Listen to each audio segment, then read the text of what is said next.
Strange Monkey of Dot Island by Joseph N. Wadowski. If Dot Island was on a map, it would look like a dot.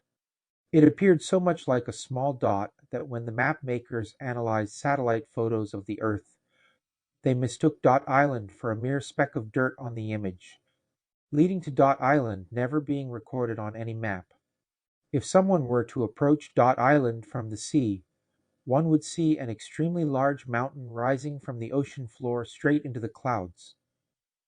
The single mountain of Dot Island was so tall that even in summer, the peak was always covered in white snow. Surrounding the upper section of the mountain below the snow were mighty pine trees. Below the pine trees was a ring of leaf-bearing trees that would change into many colors every fall. Where the ocean met the shore, all around the mountain was tropical, with palm trees, orange trees, lemon trees, coconut trees, and sugar cane. Fresh clean water streamed down the north and south sides of the mountain into the ocean. The ocean around Dot Island was teeming with schools of fish, crabs, oysters, and more. Not a single person had ever set foot on Dot Island. Ringing the island was a large coral reef preventing any ships from getting near its golden sand beaches. That is, if any ship would sail close enough to even see the island. It was hundreds of miles from any sea lanes. On this island was a very large community of monkeys that had lived there even before the first words were ever written on paper. None of the monkeys knew how they, or any of the animals, had arrived on the island. No other islands or lands could be seen on the horizon in any direction. The monkeys of Dot Island lived day by day. They were never curious about anything. They never stared up at the stars or wondered what the stars were. They never imagined that anything or anyone else could be living beyond their horizon. For them, Dot Island was the whole world, never changing, always the same. Life on Dot Island was good. The monkeys lived a carefree life. They had no natural enemies, and the temperature was always perfect. If it did rain, they would merely take cover under the large palm trees near the beach, or take shelter in the trees on the mountainside. Clouds rarely blocked the sun or blue sky. Clouds on the most part would only gather around the mountain's peak, gently snowing cold crystal flakes upon its pointy top. As far back as the oldest monkeys could remember, they always did everything as a group. In the middle level of the mountain, there were blueberries and raspberries to be found. Food seemed always ripe for the picking. They all woke each day when the sun rose from the east. Each day they would gather berries to eat for breakfast. Each day they would migrate down to the beach to run around and play. Each day they would stop playing when the sun was at its highest point in the sky to pick oranges from the trees. Each day, after having lunch, they would play until the sun was just about to begin dipping behind the western horizon. Each day they would gather a few more oranges and begin their migration back up the mountain. Each day after eating the oranges, they would groom each other before retiring into the trees to sleep for the night. The next morning they would do everything exactly the same. Day after day, week after week, month after month, year after year, generation after generation, nothing in their lives ever changed. They functioned like a clock on an island without clocks. Even though they had sugar cane on the island, they would never eat it. They felt the sugar cane was too sweet. They also would never eat the lemons, feeling the lemons were too sour. None of them could figure out how to open the hard coconut shells, so they never tried the coconuts. They were satisfied only eating oranges, blueberries, and raspberries, for they were all good foods. None of them desired anything different or anything more. One year a monkey was born that would change everything on the island. From the very beginning, his parents knew their son was different from the other baby monkeys. He rarely cried for his mother and was very content to play by himself. The other baby monkeys were always clinging to their mothers. They would ride on their mothers' backs or hang from under their mothers' bellies. This young monkey seemed very happy to walk alongside his mother. He would enjoy being able to stop where and when he wanted to to explore his world. For example, one day he spent hours just watching worker ants moving food into their anthill. He found it very interesting to watch them as they lined up, one after another, carrying leaves twice their size into their anthill. The other monkeys his age found no interest in watching ants. They would all rather hang onto their mothers and be fed berries. The young monkey would pick his own berries. He would not eat when all the other monkeys ate. He would eat when he was hungry, which was not always the same time as the others. The group felt this was very strange.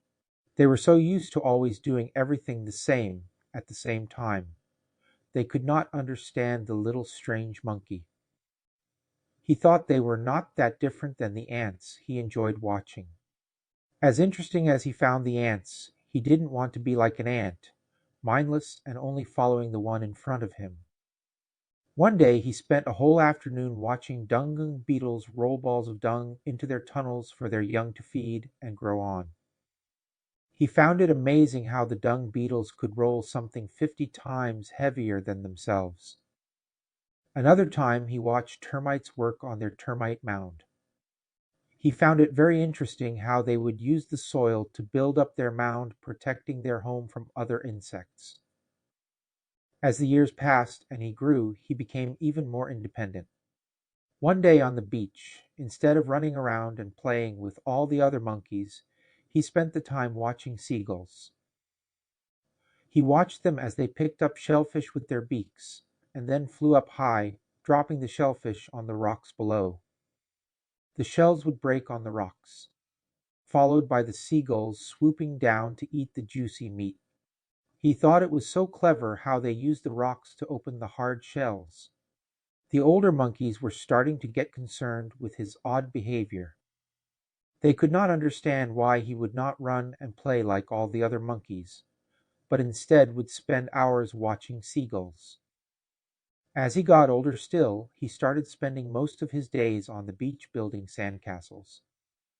At first they were very simple, much like the ant hill. But each day after the high tide would wash away his previous day's castle, he would start anew. He started to think of the termite mound, and his castles were becoming more and more elaborate. He would build walls, dig moats around the walls. Later, he started to add towers to his sandcastles. He would then start using shells and pieces of wood to strengthen the walls. He added drawbridges and little flags made from small leaves. Each day his castles got bigger, stronger, and more interesting. At least he thought so. The other monkeys just found it an extremely bizarre way for him to spend his time, when he could instead be running around and playing. They were Dot Island monkeys. Dot Island monkeys did not make sandcastles. Dot Island monkeys ran around chasing each other. The older monkeys began getting upset that his behavior was too different. He should behave like a Dot Island monkey, many of them thought. He finally built one castle so strong and well made that the next morning, when he returned to the beach, part of the sand castle was still standing. He was very happy with what he had accomplished. As he jumped up and down in celebration, the other monkeys just stared at him, dumbfounded with his excitement over a mere pile of sand.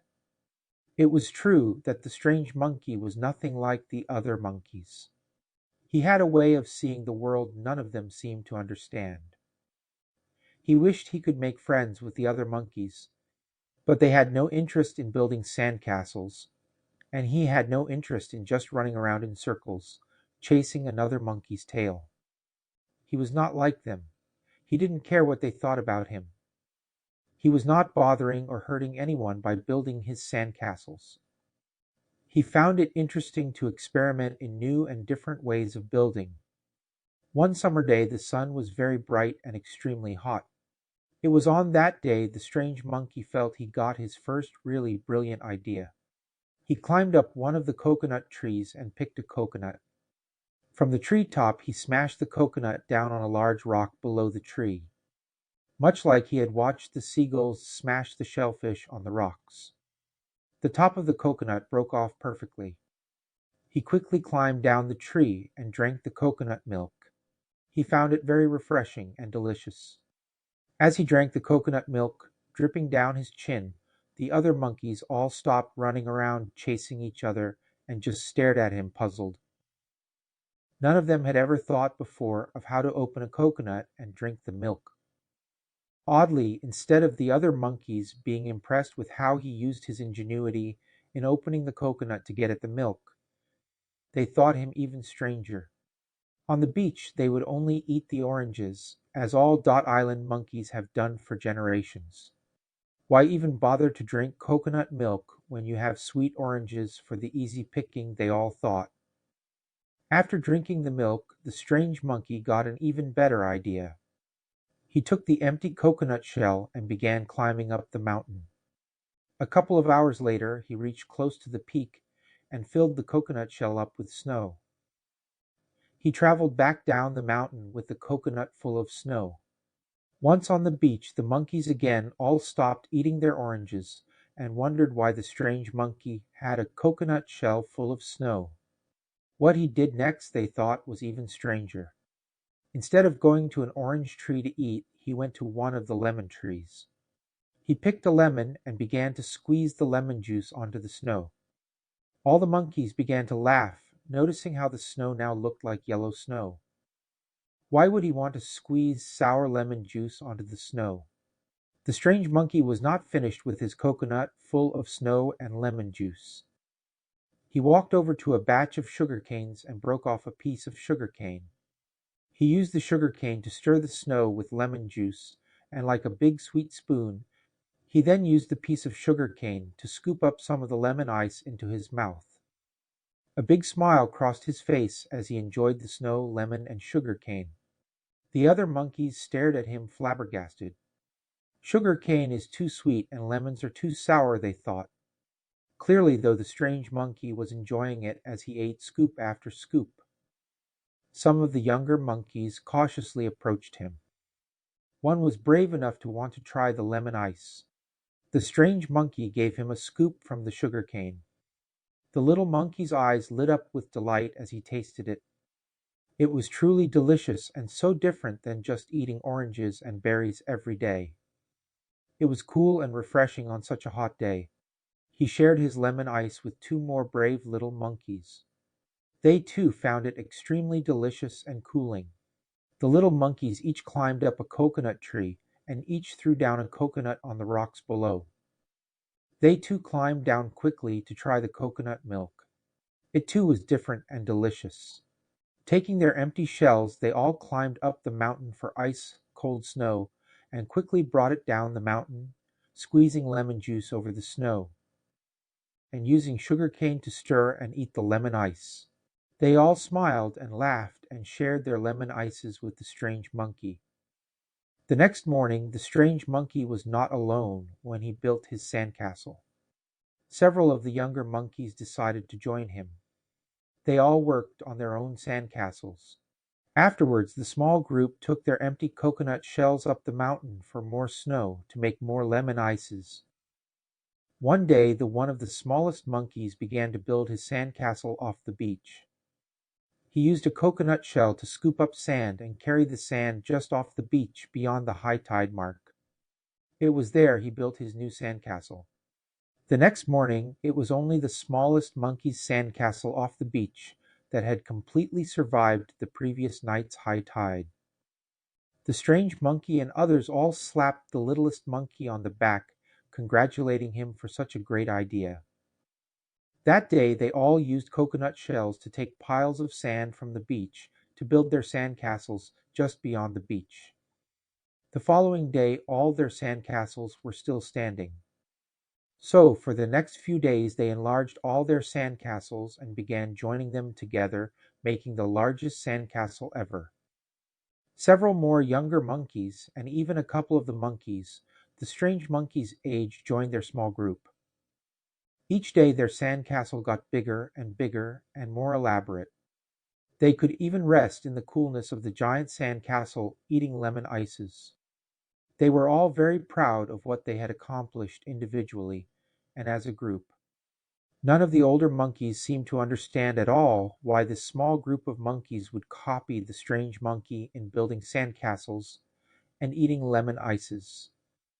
They refused to even taste the lemon ices no matter how hot the days got and no matter how many times the strange monkey or any of the younger monkeys offered them to try a spoonful.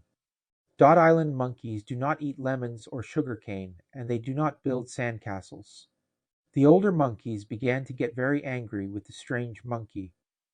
It was bad enough that he did not respect their traditions, but now he was influencing and corrupting some of the younger monkeys. They felt he was becoming a serious threat to their traditions and culture. They were not sure what to do about the strange monkey. One night, though, Dot Island had a rainstorm. It rained hard and the wind was strong, but the monkeys were able to easily weather the rain and winds in the trees they slept in every night. That next morning, though they were all dripping wet, some of the monkeys were sneezing from catching colds. When they went down to the beach that morning, the large sand castle the strange monkey and his small group had built was ruined.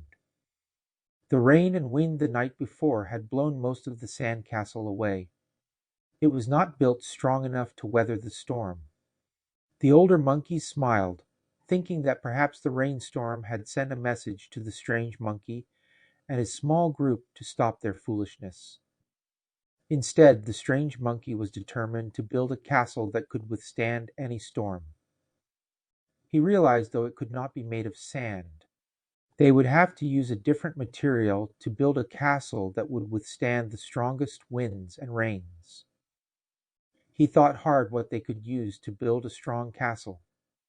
He remembered when he was younger how he watched the dung beetles roll much larger and heavier balls of dung. He got the idea that he too could roll something heavy and larger. He went to the base of the mountain to find piles of round rocks that had fallen off the mountain over the centuries. He thought he could push and roll these easily to a small hill just below the mountain. He began rolling his first large rock to the small hill below. The other young monkeys could not understand what he was doing, but they began to trust the strange monkey and helped him roll other rocks to the top of the small hill below. Days turned into weeks as they worked together, rolling more and more rocks to the top of the small hill. There they began to stack the rocks one on top of the other and used smaller rocks and mud to fill in the spaces between the big rocks. Within a month, 4 strong stone walls formed on top the hill, with a single doorway and single open window. It looked more like a hut than a castle, but they still felt it was their castle. The strange monkey then got the idea to take heavy fallen trees to make a ramp to roll other fallen trees up on top and across the walls.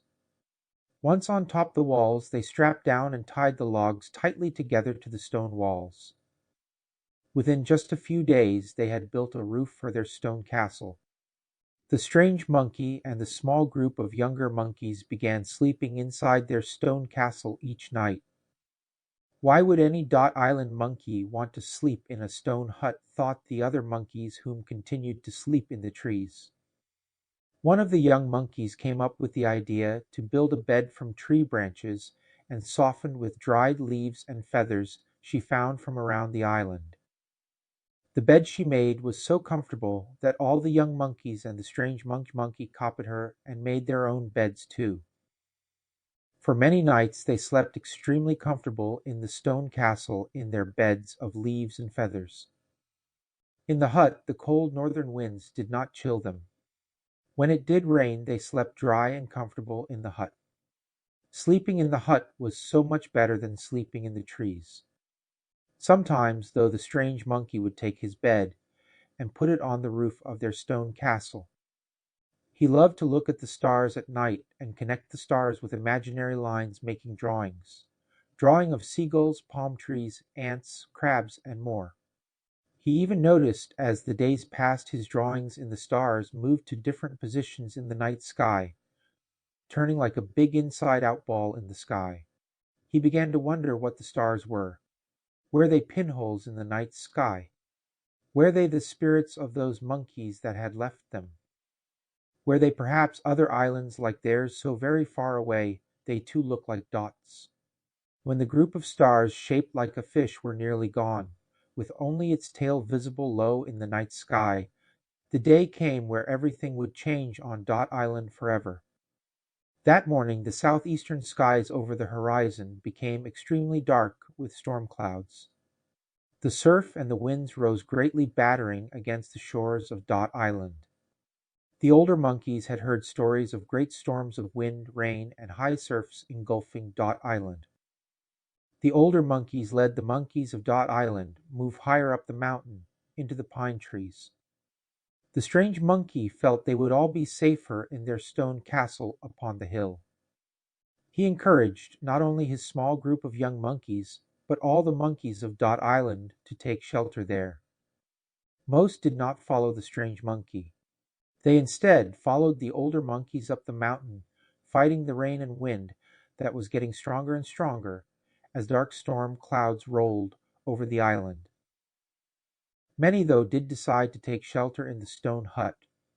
They knew it was going against tradition to not follow the older, wiser monkeys, but they began to feel that even though the strange monkey was strange, the strange things he did began to make sense to them. It was the worst storm to hit Dot Island. None of the monkeys had experienced or even heard stories of such a powerful storm they were now facing. The winds were so fierce that trees did not just bend in them. Many were uprooted and came crashing down. The sea rose higher than it had ever done before. All the land below the small hill was under water. The rains poured down so heavily that no leaves on the trees could offer shelter. For those that chose to follow the elder monkeys, they were completely unprotected from the elements. Many branches snapped and broke, hurling unfortunate monkeys down against the rocky slopes of the mountain. Within the shelter, the strange monkey and the group of monkeys weathered the storm. The stone walls and tree trunk roof held back the winds and most of the rains. Still afraid, the monkeys held on to each other as the winds howled around the stone castle.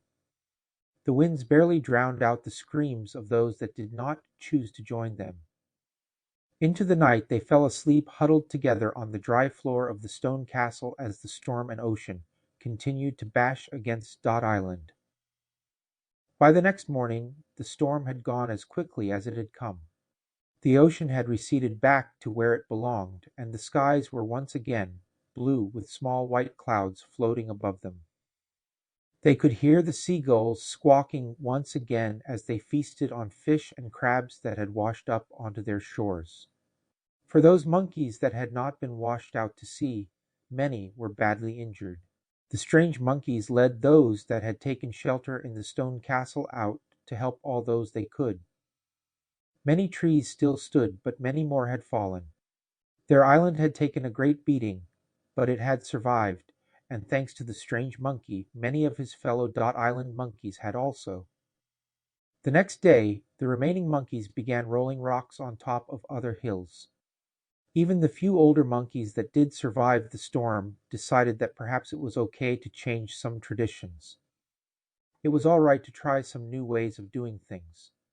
They too helped roll stones. Walls were soon up all over the island, and fallen trees were rolled up ramps to cover those stone walls. If another storm were to come to Dot Island, all the monkeys would be safe. The monkeys of Dot Island would never be the same, all because of one strange monkey, not afraid to be different.